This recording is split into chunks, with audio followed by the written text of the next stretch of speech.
What does this bash script do? Hack attempt.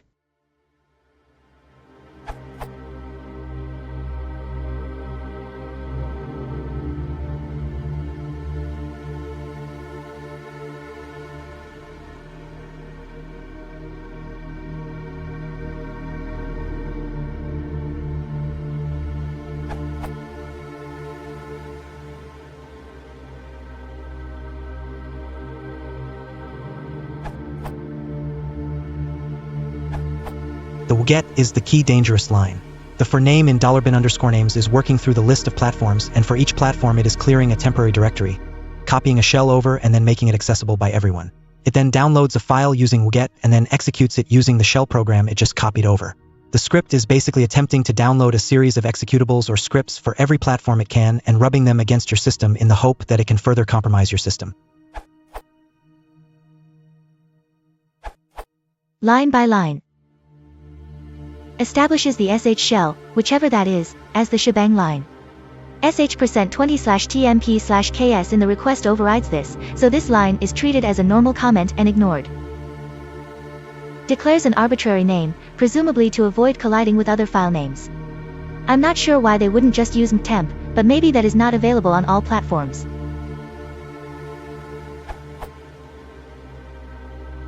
Enumerates several common CPU architectures. The server which has the exploit. Tries to change directory to somewhere your web server is likely to be able to create files. I believe Selenex will help with this, by enforcing much stricter rules about what the web server can do than the file system does on its own. For each CPU architecture. Removes previously tried exploit programs.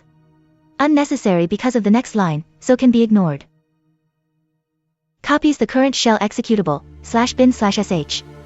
Can be ignored because of the line after next. Makes everyone have full access to the new file. This should have been after the wget command, which is either a sign of a shell scripting newbie or a misdirection technique.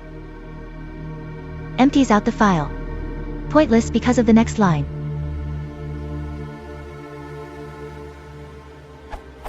Overwrites the file with the exploit script for this architecture. $U could have been written, O is greater than $U, the hyphen indicates that the download should be written to standard output, which is equivalent to $U. Runs the exploit script with the architecture as the first argument. Ends the loop. It looks like this is a trivial exploit attempt script, trying known exploits against various CPU platforms. I do not know why it overwrites $U 3 times, but those operations could simply be remains from an earlier iteration of the script.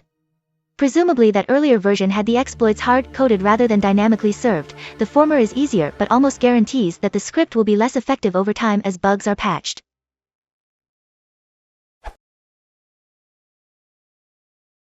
If you want to support the channel, please consider liking and subscribing.